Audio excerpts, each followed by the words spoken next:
Assalamu alaikum qadrli zamonlaslar. Sizlar менен сау саламатлыкта және bir екшембі акшамында ұшырасып, дидарласып тұрғанымыздан қуаныштымыз.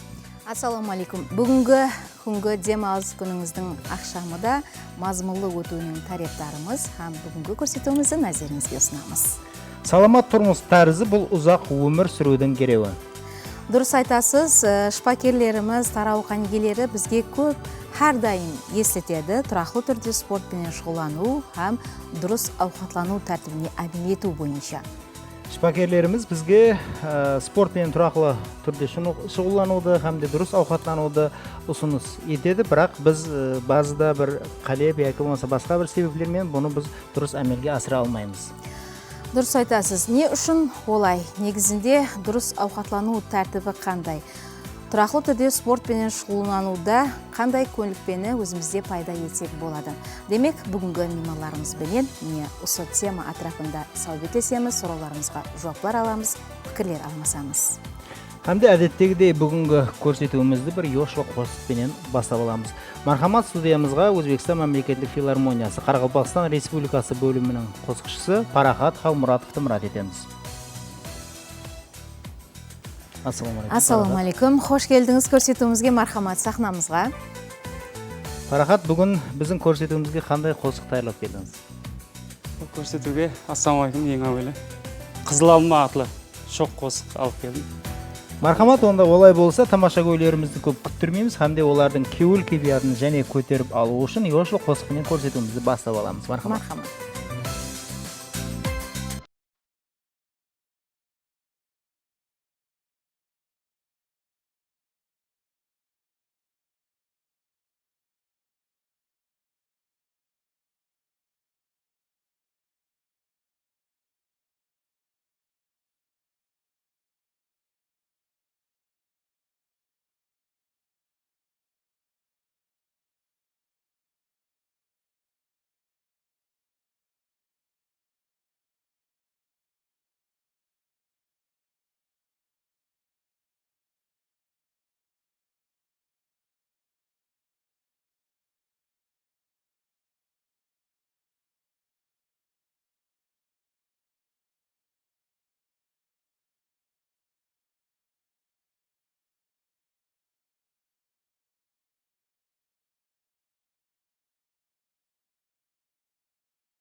Рахмет. Сау болың. Әжайып қосық. Мен ойлаймын, әлбетте тамашагөйлеріміздің де кейпияты жоғары дәрежеге көтерілді.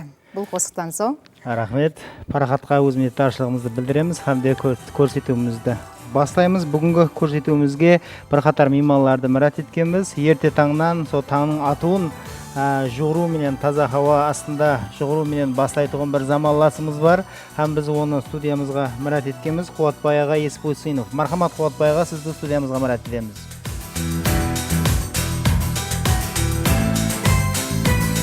Assalomu alaykum. Hoş geldiniz Kuvvatbay ağa. Sizді студиямызда көріп тұрғанымыздан қуаныштымыз. Ерте таңда азанғы дене шынығуды қанша уақыт істейсіз һәм өзіңіз бұл көндікпені қашаннан бастағансыз? Мен азанда ерте тұрамын. Saat 4-5 уақытында бастаймын. Бір көйлікпені 2004 жылдан бері басып келдім. 20 жылдан бері. Ава. Қандай жақсы. Қанша уақыт істейсіз бір күнде? Bir günde мен көбіне жүремін. Қазір осы айдың ішінде орташа 20 километрден кеп тұр да. Ең неміз 33 километр болады. Кубатбайға таза хауа, дәртке дауа дейді халқымыз. Осы өзіңіздің организміңізде осы ерте таңнан жүрумен, жүгірумен шұғылдануды бастағаныңыздан кейін қандай өзгерістерді сездіңіз? Өзгеріс жүде үлкен не болды өзгеріс.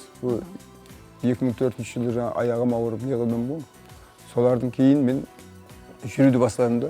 Әдеп әстен жүрдім. Әдеп неғылдан соң аяқларым ауырды, ісіп кетті. Кейіннен әстен кем-кемін үйреніп, енді әзір 20 жылдың ішінде денсаулығыма сондай жақсы. Азанда ерте тұрасаң, шаршамайсаң, күн бойы арқайын жүре аласаң да. Демек, денсаулығыңыздағы өзгеріске байланысты сіз осы спорт түрінің ерте азанда жүруді бастадыңыз. Және бұл қыз келген бойында басқа бұрын Сочиге және бір жерге баратын жоқ қой. Соқларда теңіздің бойын аралатады ғой. Теңіз бойын қазір біздің қыз келген бойындағы Достық каналы. Достық каналының бойындағы сондай хауа жақсы да азанғы уақытта не қылсаң. Еш тыныштық, еш адам болмайды. Соның қасында жүргеннің өзі өзіңді тартып, ондан сайын жүргің келеді да.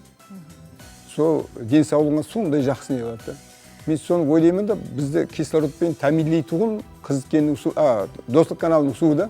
Әлбетте, достық каналының бойында бүгінгі күнде әрбір заманласымыз үшін беймәлел жүру үшін, жүгіру үшін мүмкіншіліктер жаратылған. Кубатбай аға, стол үстіндегі медальлар, дипломлар сізге тиесілі. Қатынасқан сол марафонларыңыз хақында айтып өтсеңіз. Мен ең бірінші 2018 жылы Бұнияткар стадионында марафонға қатынастым да. Соғылар бірінші басыланды соны марафон.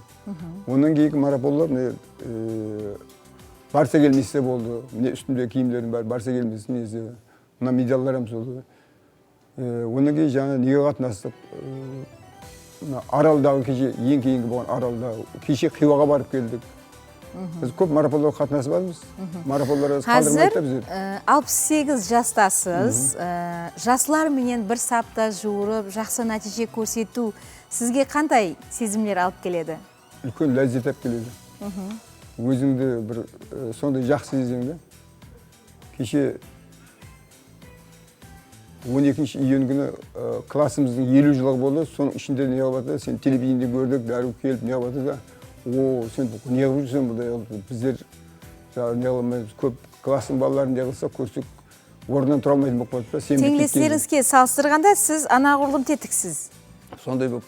Рахмет Кубатбай аға, сізбен көрсетуіміз давамында сәубетімізді давам етеміз. Hamda біздің нәубеттегі мейманымыз өзі 60 жасында спортпен шұғылданып бастап, бүгінгі күнде тренер дәрежесіне жеткен бір мейманымыз бар. Қазір студиямызға мұрат етеміз. Мархамат, Сапаргүл апа Төреева. Сапаргүл апа Төреева көпшілік хаял қызларымыз жақсы таниды. Ассаламу алейкум. Қош келдіңіз.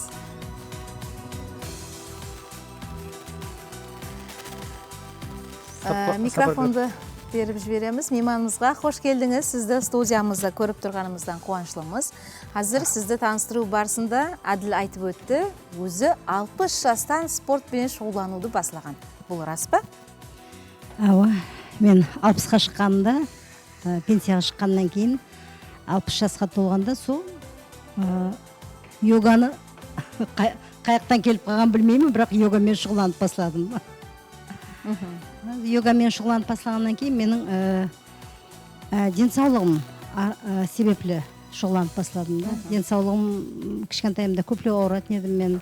Бірақ негізі мен йогамен, мына ұлыма спортпен шұғыланбадым. Сол 60 жасымда бір адам себеплі мен йогамен шұғыланып бастадым. Йогамен шұғыланып бастағаннан кейін мен адамларда өзімде біріншіден жақсы нәтижелерді сездім. Денем бекемленді, физикалық жақтан бекемлендім. Миым нем тынышланды, миым тынышланды. Өзімді жақсы сезіп бастадым. Энергия азаннан бастап энергияға жаңа толып, барлық жұмыстарды істеп тастаймын. Ұлыма отрядқа дегенде қарым-қатынасым уже өзгерді да, сол арқылы. Қай жерлеріңіз ауыратын еді, Сапаргүл апа? Мен енді өзім мына профессиональный ауру дейді. Өзім 35 жыл мектепте мұғалім болдым. Шет тілден Инглиз тілінен. Соң үшінде мен мына көбінесе мына ұйқысыздық бар еді, басым ауыратын еді. Тез шаршап қаламын, нервничатемін көп нәрселерді. Сол арқылы йога мені сол барлық аурулардан қорғады. Қорғады десем. Сапаргүл апа, йоганы біз спорт түрі деп қабыл етсек бола ма? Қазір енді жақыннан бері қарар шығарылды, йоганы спорт тарауына кіргізілді. Енді спорт десеген болады, рухи жақтан раужлану десеген болады. Спорт арқалы біздерде мына бұлшық етлеріміз бекемленеді, мына майысқақлық пайда болады. Әмме жақлама адам бір өмірге деген басқаша көзқараста болады. Сапаргүл апа, йога мен денсаулығыңызға байланысты йоганы таңладыңыз, қатынастыңыз. Һәм сізге йога не берді? Йога біріншіден маған денсаулық берді. Екіншіден мен мына хаяллардың жақсы болып жатырғанын сезіп, көріп, солардың мына не дейді? Рахметін естіп, мінедаршылығын естіп, рухланамын. Соның өзі адамға жеткілікті деп ойлаймын. Дұрыс айтасыз, спорт киімде келдіңіз, сізді біз көп бақылағанбыз. Сондай бір қиын болған шынығуларды сілегеніңізді көргенбіз. Қазір тамаша көйлеріміз кейде бұны көрсетіп беруіңізді біз сізден өтініш еткен болар едік. Себебі адам 60 жаста да өзгертіру мүмкін деген пікірді біз дәлелегіміз келіп жатыр. 60 жаста мына йоганың енді бір жері жақсы, сен неше жаста болсаң шұғылана бересің. 60 жас па, 80-90 жаста ма. Енді әзір мен көрсететін шынығым, енді әзір мен өзі Москвада оқыдым ғой, Москвадағы жаңағы ұстаздарымдан хайран қалдырғанмын да сол немен. Бұл асыны деп айтамын, сен шынығуды, бұл королева асын деп айтады. Яғни ең мына шынығулардың ішінде ең пайдалысы. Шыршасыны деп айтылады. Бұл миге пайдалы, адамды жасартады, жүрек тамырларын бекемлейді. Әмме тәріплеме ұсы шынығу зор. Бұны шыршасыны дейді.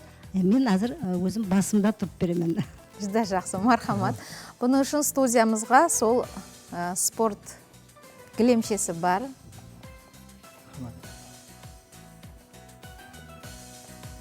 Хақиқатында да қадырданлар, демек спортпенен шұғылану бұл ешқандай да жас таңламайды.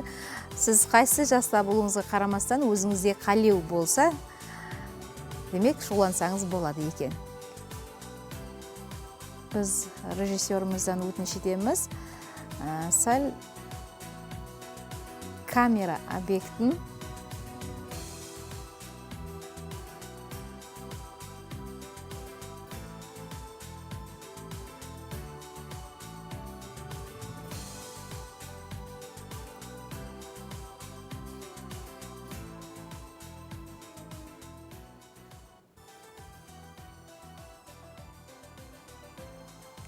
Хақиқаттан да қайыл қалмай ләз жоқ.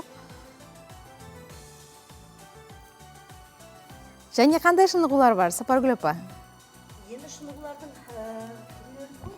Әзір мен бір шынығуды көрсетемін. Шынығулардың түрлері көп. Енді мен бір шынығуды көрсетемін. Бұл шынығу қазіргі мысалға көп ауыр адамлар қант диабет кеселіктерімен ауырады. Соған жүдә жақсы шынығу бар. Бұл шынығудың аты вакрасана деп айтылады.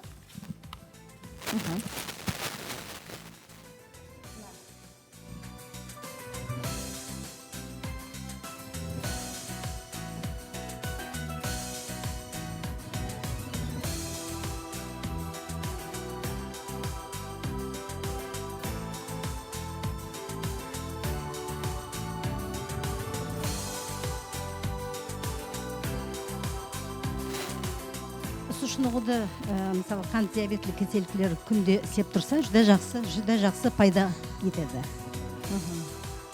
Рахмет. Жүдә жақсы, рахмет. Мархамат, студиямыздан орныңыз елесеңіз болады. Хақиқатында да қайыл қалмай иләжіміз жоқ. Негізінде хаял қызларымыздың жасы айтылмайды. Қазір Сапаргүл апамыз 64 жаста, лекін солай болуына қарамастан тетік, тап жаслар сияқлы көріп тұрғаныңыздай шындығулар, құрамалы болған шындығуларды міне осы жаста да сілеп бері алдым.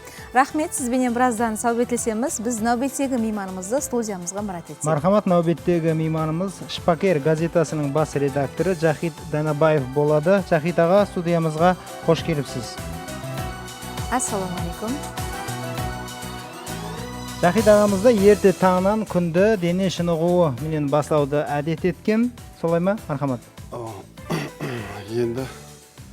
Енді саламат тұрмыс тәрізі дегенде әлбетте күн тәртібі әмеліге асу керек та. Өзі үш нәрсе бар. Ең ақыметлі саламат тұрмыс тәрізі деген тек қана спортпен шұғылану емес.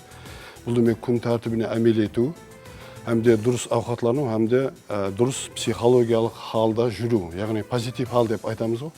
Сол нәрсе өте ақыметке. Міне қазір Сапаргүл апам деп қуаттағанын көрдіңдер, әмесе екеуі позитивный, әмеяқта күліп жүріп. Сіз бақылап отырдыңыз? Бақылап отырпан, күніменен қарап отырпан.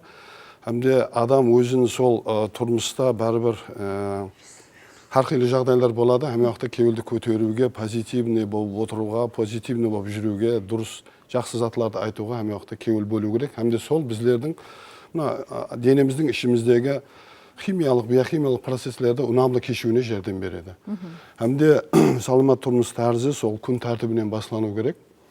Яғни азанда нешеде тұру керек, кеште нешеде жату керек, күні бойы низатлармен шұғылану керек, қашан физикалық шынығулар қашан істеу керек. Бұл жаңағыдай біздер қалеген нәрсені қалеген уақытта істеуге болады дегенді аңлатпайды. Әттегі бұл нәрселер өзіміздің ескі нақыл мақалларымыздан өз көрінісін тапқан. Мысалы, кім азанда ерте тұрса, соған соның саламат болады.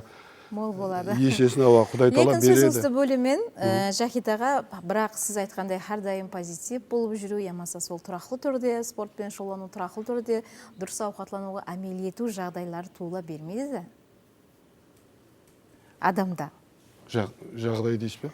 Мәселен, біздер өзіміздің жұмысымыз мысалында алсақ, түслік уақытымыз базы бір уақытларда жүдә аз уақыт болады. Кейін біз дұрыс ауқатлануға емес, сәл ғана қарнымызды тойдырып алады, ондай жейтін зат болса, жеп алуымыз керек. Міне бұл сияқлы машғалалар меніңше басқа да кәсіптері болса керек. Жахид аға, қазір дәстүрлі меймандарымыз осы саламат тұрмыс тәрізіне өздерінің денсаулығына байланысты өткен. Сіз қашан бастадыңыз? Яқшы.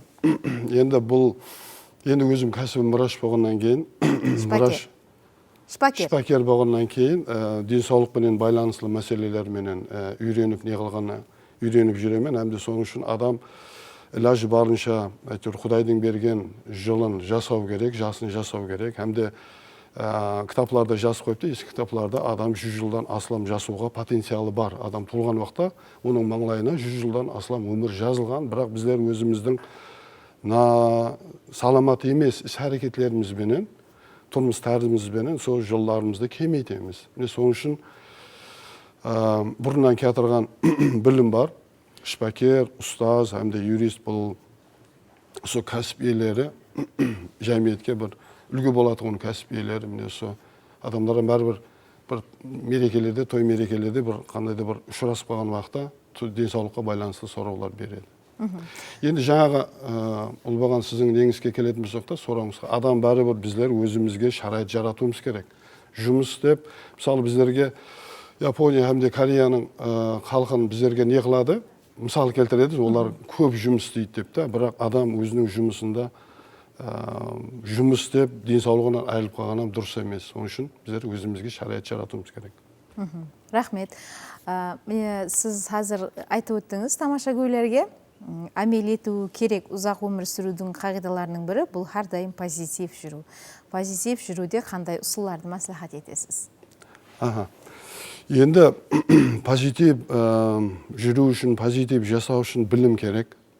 Білім керек. Құр жаңағы мысалы сонша машқалаң тұрған уақытта маған позитив жүру керек деп айтты деп өзіңді мәжбүри күліп жүре алмайсыз. Әлбетте. Егер де мысалы сол машқалалар қаяқтан келіп тұрды, оның себебі неде еді деп егер де адам сол білімдерді дұрыс іздеп жүрген болса, қандай да бір машқала туылған болса, ол машқалаға жеңіл қарайды. Яғни психология әмде ескі рухи діни білімдер машқалаларға көзқарасты өзгертеді.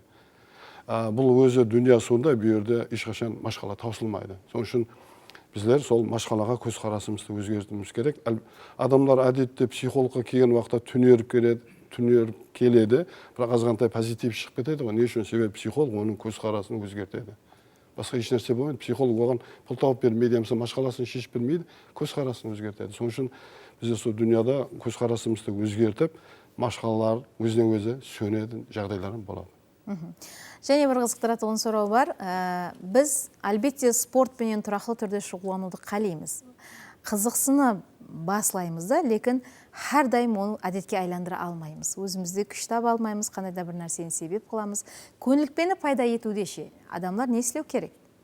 Өте жақсы. Біздердің адамдардың бір жаман әдеті бар, бірден өзіне үлкен мақсат қойып жібереді. Үлкен таудың үстіне шығуды не қылады. Мысалы, қазір кімде дұрыс сондай ойлап жүрген болса, мен әр күні 1 сағат жүгіруім керек, әр күні 2 сағат йога істеуім керек деп өзіне сондай қылып, соны бірақ ақылы қорқады, соны бастай алмай жүреді. Басылса да жүдә қатты көп жүгіріп кетеді. Мысалы, мен қазір сол өзім нем бойынша мен жүдә әстен жүгіретұғын ұсылда жүгіремен. Медленный бег деп айтылады. Мысалы, жүдә күшлі спринтерлер бар дүнияда. Жаһан чемпионлары, солар 60-70% уақытын әстен жүгіруге бағышлайды екен да. Бұның қандай пайдасы бар? Бұның пайдасы сонда бірді, организм выносливый болып қалады, күшлі болып қалады.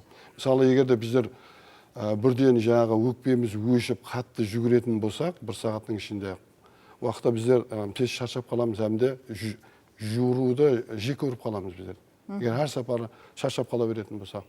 Сол үшін жүгірген уақытта да адам позитив жүгіру керек. Мысалы, тез-тез жүгіріп ярым сағатта шаршап қалғаннан көре, мысалы 1 сағат әстен жүгірген мақұл да, 1 сағат.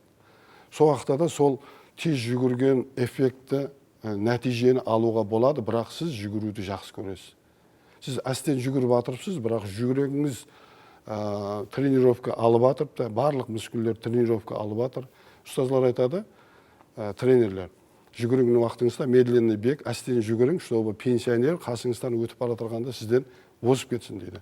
Сол дәрежеде әстен жүгірсек, әр күні емес, мысалы, әр 2-3 күннен 1 сағаттан жүгірсек біздерге, әм шаршамаймыз, әм денсаулығымызға пайдалы, әм сондай пайдалы тарап. Рахмет, және бір сұрауға жауап алсақ, міне қазір меймандарымыз Қуатбай аға мен Сапаргүл апамыз өзінің денсаулығына бола спортқа кіріп келген.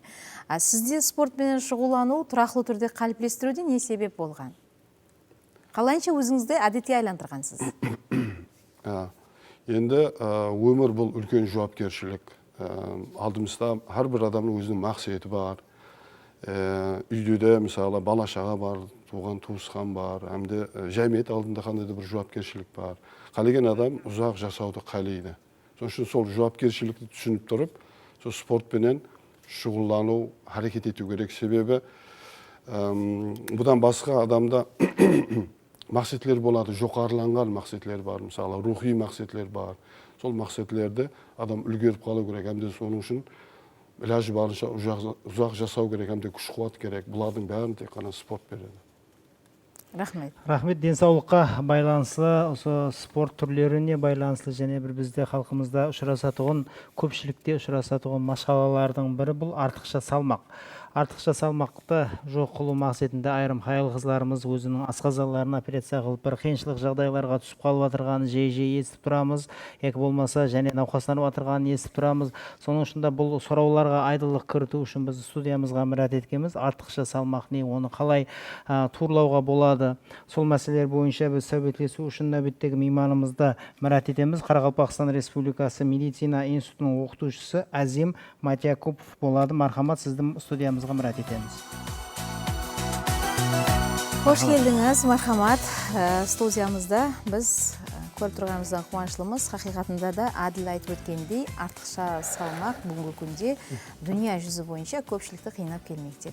Негізінде бұл артықша салмақ адамда қалай пайда болады? Бұл нәсілдік пе? Ассалаумалейкум. Артықша салмақ бұл адам күнлік қабыл қылып отырған ауқат, яғни азық ауқат калориясының туыры күнделікте сарқылануының бұзылуының есебінен келіп шығады. Кейіншелік артықша салмақтың себеплерінің бірі сіз айтқаныңыздай нәсілдікке де байланысты. Бұл нәсілден нәсілге туырдан туыры берілмейді, бірақ бейімділікті келтіріп шығарады. Егер де адам организмінің өзі келіп отырған, қабылдап отырған калорияны бір күн davomында туыры сарқыламаса, бұл база есебінде артықша жиналып баруына алып келеді. Біздер көпшілік уақытларда күнлік рационымызда қабыл қылатын азық өнімдеріміздің составында құрамындағы углевод, майлар hamda белок өнімдерін туыры коррекцияға келтірмеслік нәтижесінде оны организмде артықша топлануына алып келуіміз мүмкін. Енді кейін біздерде көпшілік уақытларда ауқатлану режимінің бұзылуының есебінен да артықша салмақ келіп шығады. Мысалы, күнлік рационда 4-5 мезгіл ауқатлануымыз керек. Ал біз болса, бұны қандай процентті күнлік ауқатлануымыз керектілігін білмейміз. Яғни, не қыламыз? Кешкі ауқатты көп жейміз, ауқатланып болғаннан кейін орнымызда жатып ұйықтап қаламыз. Я болмаса, таңғы асымызды ішпейміз. Обедке барған уақытты түсілікке келген уақытымызда оны палапарт ішеміз. Һәм бұның нәтижесінде кешкі ауқатқа келгенде біз ашық екенімізді сеземіз, һәм артықша ауқат қабылдаймыз. Ал кеште шаршаған болады адам, артықша харекет еткісі келмейді, һәм бұның нәтижесінде көп жатып қалу жағдайлары келіп шығады. Рахмет. Хаял қызларымызды қинайтұғын сұрау, артықша салмақтан тез құтылу үшін әрқилы денедегі майды алдыру, яки болмаса Адил айтып өткендей асқазанды кішірейтіру. Бұл қаншалықты дәрежеде дұрыс яки надұрыс әрекетлер?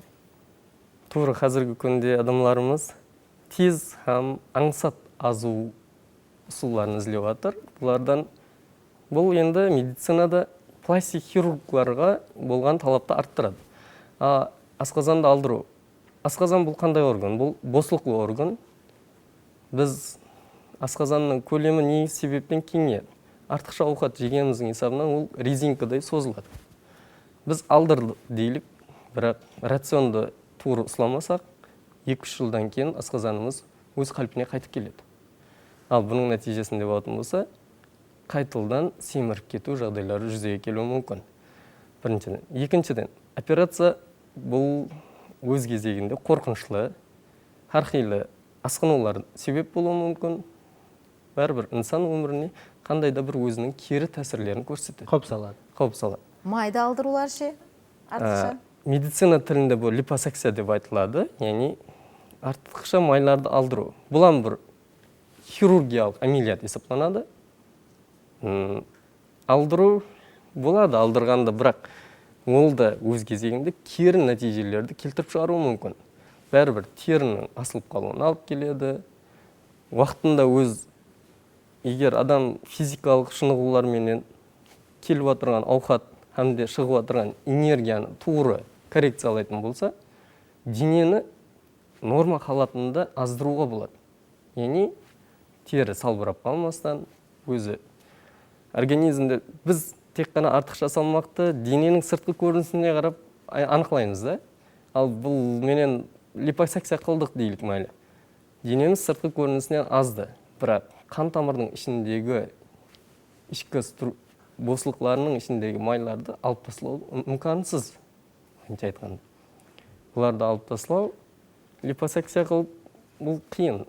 Егер де біздер физикалық шынығуларды әмде келіп түсіп отырған азықлық өнімлерді тура коррекциялайтын болсақ, организмде артықша болған майлар сарпына ерсеміз, яғни жағуға жүзеге келеді. Бұның нәтижесінде организм саламат түрде азады. Рахмет, бұл мағлұматлар тамаша көйлеріміз үшінде бір пайдалы болды деп ойлаймыз. Әмде гәсәз, гәсәубет дегенде біз студиямызға және шақырған меймандарымыз бар, һәм солардың атқаруында бір қосық тыңлау мүмкіншілігі бар. Қанлыкөл районынан келген ажайып талантлы талант иелері мархамат студиямызға. Жанлы атқаруда Парахат Мұратбаевты мұрат етеміз. Қанлыкөл районы мәдениет үйі қосықшысы. Парахат студиямызға сол районнан жетіп келді. Қазір атқаруындағы ажайып қосықты тыңлаймыз, һәм де тамаша көйлерімізге студиямыз меймандарына кеуіл кейпият бағышлаймыз. Мархамат. Парахат, бүгін студиямызға қандай қосық дайырлап келдік? Өлемір, ассаламағалейкум. Бүгін студиямызға Қарақалпақстан Республикасына қызмет көрсеткен артист, ұстаз қосықшы Дәлібай Мәмбетмұрат репертуарынан «Сенің көздерің» атлы қосықты дайырлап келдік. Қолдан келгенше.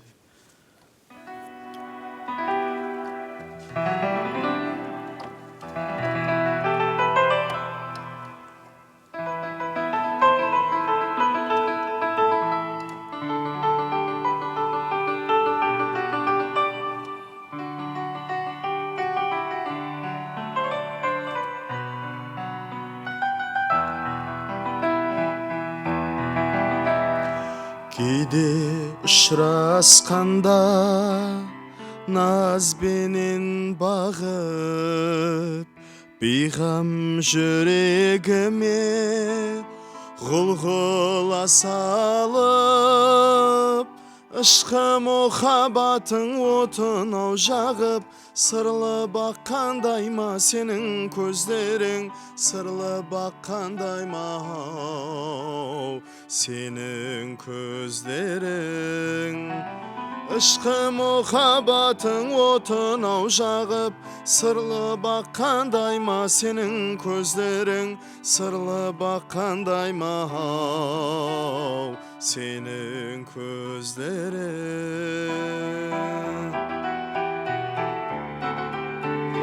Айталмайман жаным, hasretler kevlemde, еркін жүзген бірақ құсан көліңде.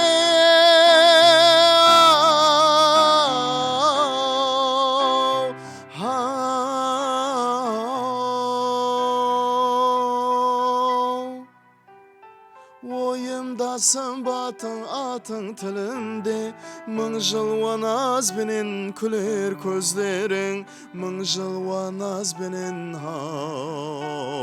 күлер көздерің. Ойымдасың батың атың тілімде, мың жыл назбенен күлер көздерің, мың жыл назбенен күлер көздерің.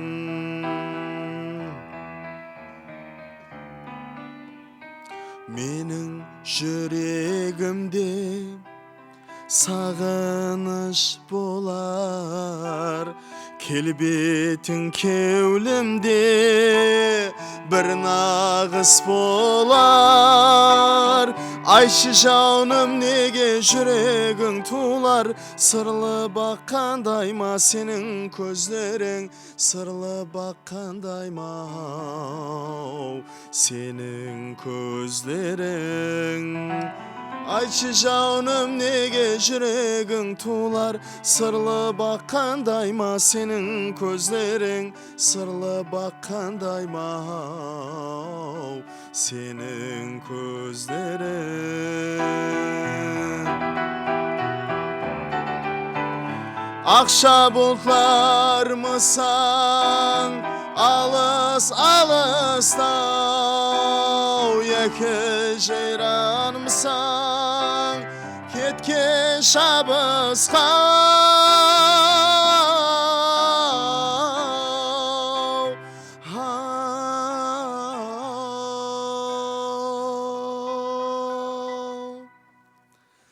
Жаслық жегереме ілхам бағышылар, мың жыл ваназбенен күлер көздерің, мың жыл ваназбенен жаным күлер көздерің. Назлы жылваң менен ілхам бағышылар, сырлы баққандай ма сенің көздерің, сырлы баққандай ма жаным senin көздерің.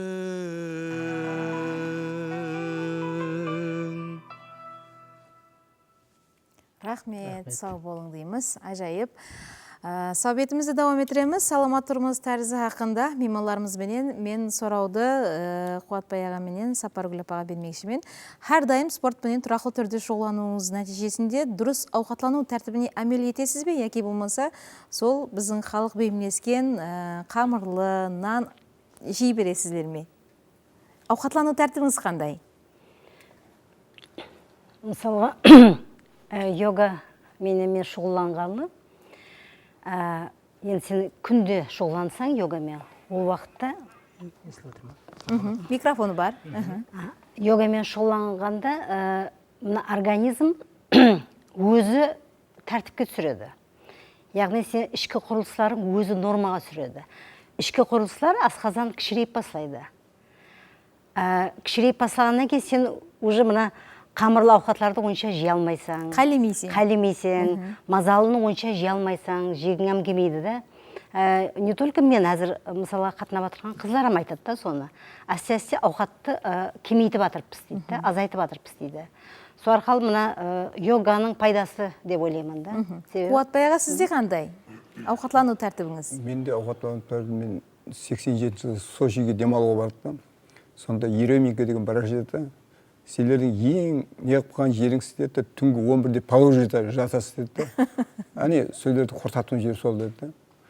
Сондан бері мен неге үйрендім да, азанда көбірек жеймін, түсте және жеймін, кеште көбінесе ауқатланбаймын. Bir жерге барсам жаңағы алма, және біресе солар жеймін да. Мейуелер жеймін да. Сонымен маған көп не істейді да. Және ұйқың тыныш болады. Ешқандай алаң болмайсың. Бұнысы жаңа ауқатты жесең, бұл ауқатты сіңіру үшін жаңа бірашылар айтты ғой, барлық организм жұмыс істейді деген де мен. Сол организм жұмыс істеген үшін біздер шаршап қалады екенбіз. Азанда ұйқыдан тұрған уақытта былай мылдиып, қалай не қыларымыз білмейсің. Сонан бері азыр мен кеште ауқат жесем азырақ не қылады.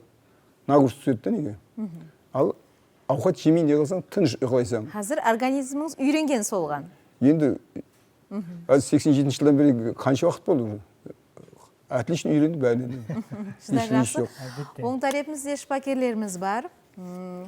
Бүгінгі күнде сол диета ұслау, дұрыс ауқатлануға әмел ету жағдайлары менен базы хаял қызларымызда біз ұшыратқанбыз, иммунитет пәс болып, иммунитет түсіп кетіп, түрлі кеселіктерді өзіне арттыру алу жағдайлары. Бұл жағдайларға қандай пікір білдірген болар едіңіз? Енді бізде бір зат бар да, радикальный делінеді. Ауқат жемең делінеді. Көп кешкі ауқатлар жемең, я болмаса ауқатты азайтың делсе, абсолют алып тасталады. Яғни мен аза жақпан, мен ауқат жемеуім керек делінеді.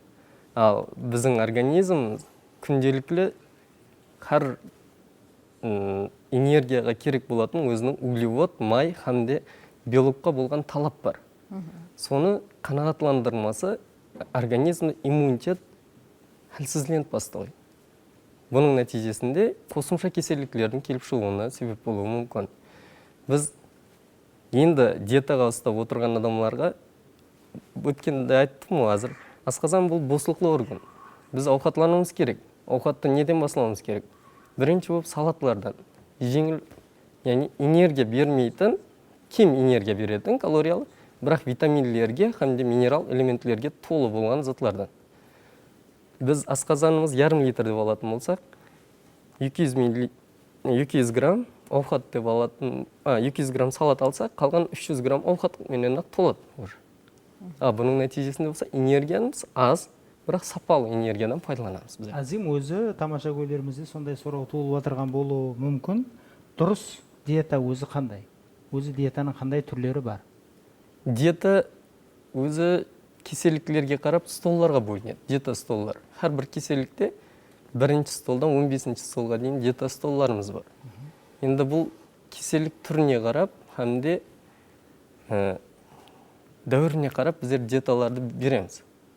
Яғни саламат адам ауқат яумаса қабыл қылатын затларын, егер оны сарпылай алатын болса, жегенің зияны жоқ.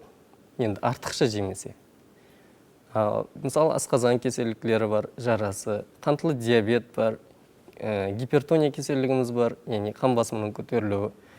Бұндан басқа әрқилы тас кеселіктілеріміз бар, өт тас кеселіктілері, бауыр кеселіктілері, инфекцион кеселіктілері. Бұлардың әрқайсында диета столлар өзгереді.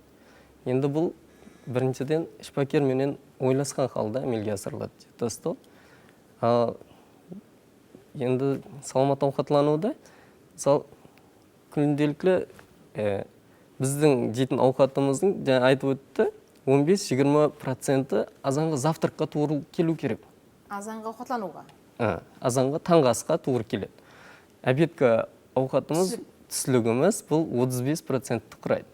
Кейін 4-5-тің уақытында бізде шай ішеу делінеді, яғни қосымша ауқатлану, енді бұл 10-15% құрайды. Ал кешкі ауқатлану зағы 15-20% асып кетпеу керек.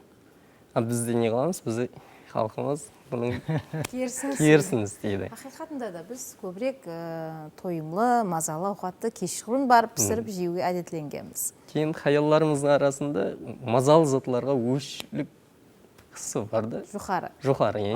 Айрым артықша салмаққа енсаларымыз, жаңа алтын айтқанымыздай, сол май басу күзетіледі да. Сол май басқаннан кейін организмді операция жолыменен сол майларын алдырады, бірақ және сол май топланып, және сол алдыңғы қалына келіп, хаттекі сол аяқларға өзінің тәсірін беріп, жүру имканиятын мәлім дәрежеде шеклейді.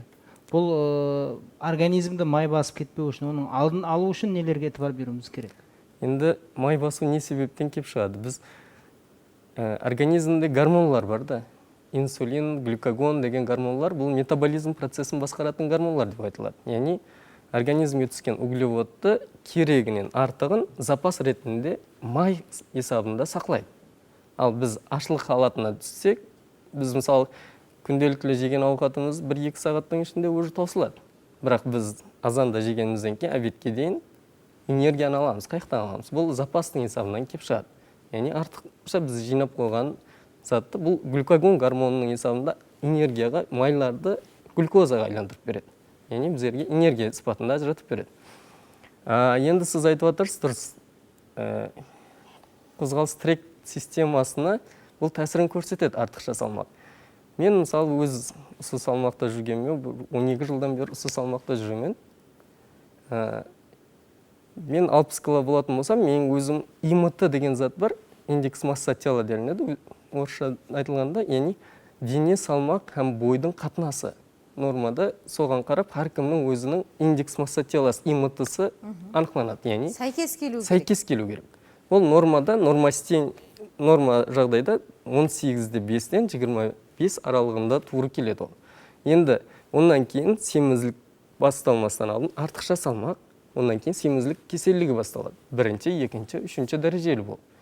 Ал мысалы мен өзім 65 кило болатын болсам, қазір мен 90 кило болатын болсам, демек менің нормада 65 кило, мен үшін норма болатын болса 90 кило, яғни 30 кило күнлік мен 2 шелек су, 15 килолық шелектен 2 шелек азалы кеш көтеріп жүрумен туыр келеді деген. Бұл өз кезегінде тізелерімізге, омыртқа бағанамызға өзінің кері тәсірін көрсетеді. Яғни аурулар әсте-сегін басыланады. Біздерде 60 жастан жоғарыларда қазіргі күнде тізе буынында көп артроз, артрит кеселіктілерінің жүзеге келіп отырғанын көп көріп отырмыз. Яғни грижалардың көп жүзеге шығып отырғанын, хаяллар арасында кейін семізлікке бейімділік жоғары болады. Не себептен дегенде оларда гормонал халаттың себепшісі бар болып есептелінеді. Рахмет. Жахит аға, міне сіз Шпакер газетасының бас редакторсыз. Көбірек бұл газетаны оқып көз жуыртқанымызда психологиялық маслихатлерменен біргелікте сол медицина тарауындағы бірқанша маслихатлерді беріп барасыз. Сіздің бұл айтылып отырған сұрауымызға, білдіріліп отырған пікірлерге сіздің де пікіріңізді білгіміз келіп отырды. Ұлымы артықша салмақ хақында гәп болғанда сіз нелерді Шпакер сыпатында халқымызға маслихат еткен болар едіңіз? Енді өзі адам жаралғалы бері қасында білім болады, қайтып жасау керек хақында да. Әмде со ескі білім бар, ауқатлану бойынша халық даналығы бар. Азанғы ауқатыңды достыңменен бөліс, түслікті өзің же, кешкіні дұшпанға бер дейді. Бұл 1000 жылдық білім, әмде соған егерде кім әмел етсе, әзір әзім айтқандай, сол өзінің жаңағы индекске туыр келетін жағдайда жүре алады, егерде соған не қылса. Яғни азанғы ауқатыңды бөліс дегені, азғантай жеп қой дегені. Әбетті өзің же дегені, әбетті той дегені.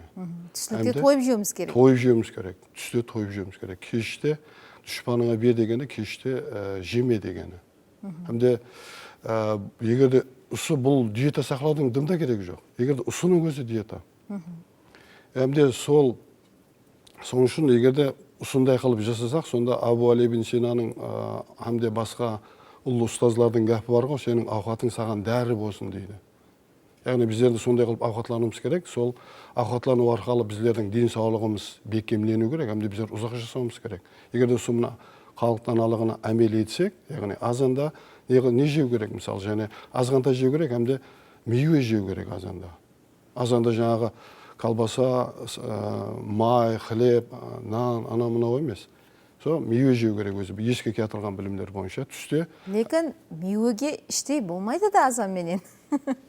Енді мысалы әзір азанда сол мысалы балаларымызға, өздерімізге күнде азанда бір мазалы ширин қауын әкеп берсе, жаңағы маргариновый масло ешкімге жақпайды, нанам жақпайды, әмсе дарбыз. Сондай мейуелер әзір дәуірі сондай. Әме уақытта уақыт мәусімнің тәсірін есапқа алу керек. Әзір пісікілік уақыты біздер әзір сол витамин, минералға тойуымыз керек. Әмде азанда түсте қалеген қадымғы бірінші, екінші ауқатларды жеу керек. Кеште иләж барынша, енді аш болып жату біздер үшін өте дақшет. Бірақ кеште біздер сол салатпенен, азғантай бір қатықпенен, сүтпенен жатсақ, қуатаға айтқанда азанда жеңіл тұрамыз. Сол жерде және бір зат айтып кете жағедім. Егерде біздер түнде ауқатлансақ, жақсылап тойып. Мысалы, біздер түсте ауқатланамыз ғой, құяш бар аспанда.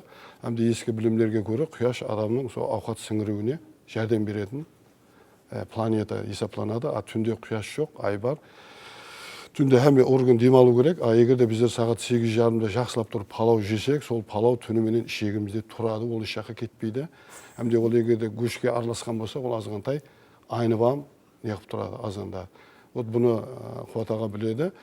Әмде басқаларыңыз білесіздер, егерде кеште тойып жатсақ, азанда зіл басып, орнымыздан тұруам қиын, ертең кейпиятымызға азғантай қолайсыз болады.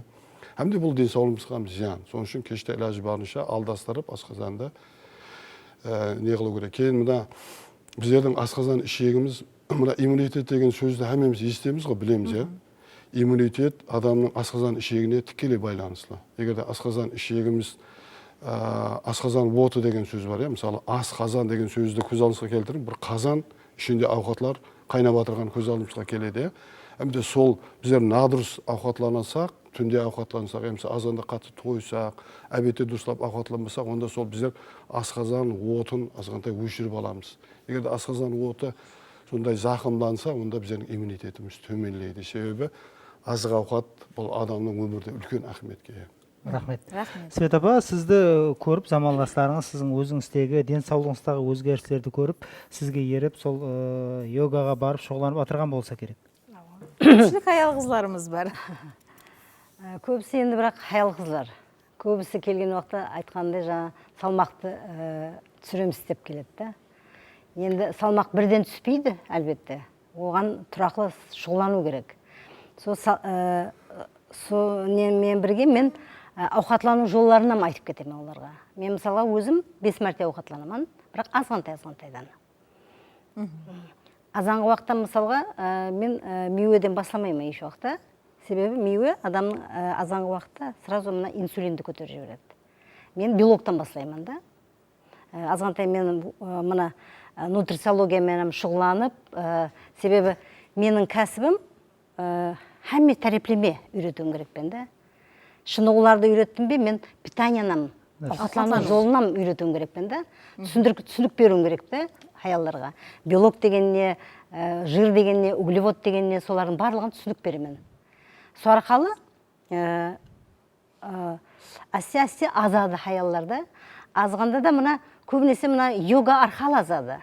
Себебі алдында айтып кеткендей, мына йогамен постоянно шұғыланған уақытта асқазанымыз кішірейіп бастайды өзі. Яғни мына гормональный баланс нормаға түсіп бастайды. Уже организм өзі ақыллы. Не беріп не қояды онда, не жеу керек, не жемеу керек екен, уже организм өзі айтып тұрады да. Демек, йога бұл тек қана азу үшін, дене салмағын түсіру үшін емес, ал психологиялық жақтан өзін сезу үшін да бұл шұғылануды сіз аял қыздарымызға маслихат бересіз. Енді жаңағы йогамен шұғыланған уақытта айтып отырмын, ең бірінші мәртебе адамның миы тынышталады. Ми тынышталды ма, все, һәмме нәрсе миге байланыслы. Ми тынышталғаннан кейін сен һәмме нәрсені уже контроллап бастайсың. Барлық ауру мына нервтан келеді ғой. Ауру, ауқат жеуам нервтан келеді. Сол арқылы сен нерв тынышталды ма, һәмме нәрсе өміріңде, һәмме нәрсе нормаға түсіп бастайды. Жасыратыны жоқ, барлық замандастарымыз сол спортпен шұғылданған уақытта әлбетте музыканы қатты қойып, музыкамен, қосықпенен, спортпен шұғылданады спорт түрлерімен. Қазір студиямыз меймандарына және бір кейпият бағышлап, және бір сіздің атқаруыңыздағы қосықты тыңлағымыз келіп жатыр. Студиямыз мейманлары һәм әлбетте тамаша көйлеріміз ұшында. Мархамат.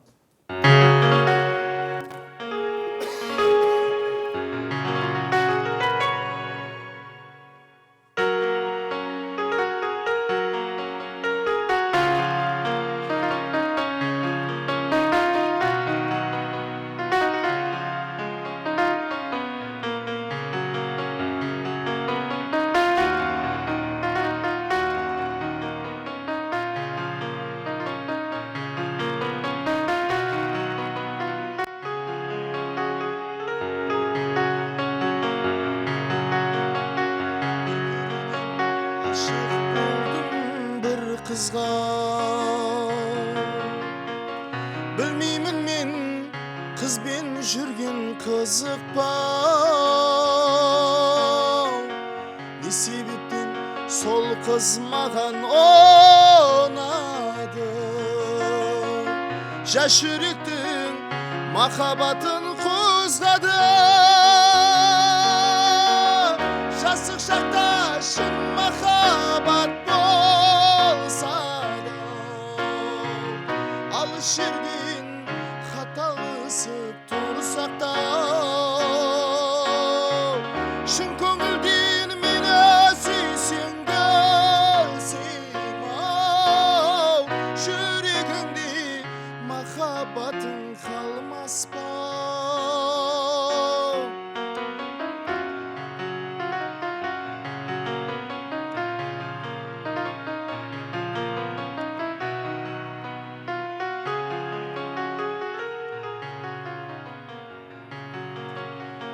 Үсіма деп қайталайман атыңды, сағынышпен күттім сенің хатыңды. Жазбадың ба, келмеді ғой білмеді, менің неге сүйгенімді сезбедің. Жасық шақта шын махаббат болса да, алыс жерден қаталысып тұрсақ та, шын көңілден мені сүйсең білсем ау, жүрегіңде махаббатың қалмас па. Шын көңілден мені сүйсең білсем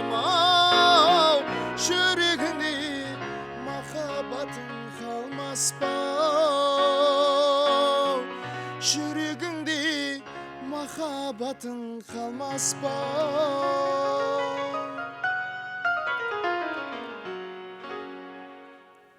Сау болың. Ауазыңыз талмасын. Қадырданлар, міне бүгінгі меймандарымызбенен саубетлесіп отырып, біз уақыттың өткенін білмей қалдық, себебі хамеміз үшін қызықлы болған, мазмұнлы болған пікірлер болды, сұрауларымызға жауаплар алдық. Әлбетте, тамаша көйлерімізде өздеріне бір керекті нәтижені алады деген үмітте бүгінгі көрсетуімізге жұмыс жасамақшымыз. Әлбетте, келесі екшембі ақшамында Қарақалпақстан ақшамы көрсетуінде сіз әзіздермен саулық, саламатлықта және дидарласқанша қош сау саламат болың деп қаламыз. Хамде біздің Қарақалпақстан ақшамы көрсетуін Қарақалпақ YouTube тармағындағы Қарақалпақстан МТРК мәнзілі арқылы тамашалау мүмкіншілігі бар екенлігін тамаша көйлерімізге ескертпекшіміз. Демек, келесі эфирімізге шекен қош сау саламат болың.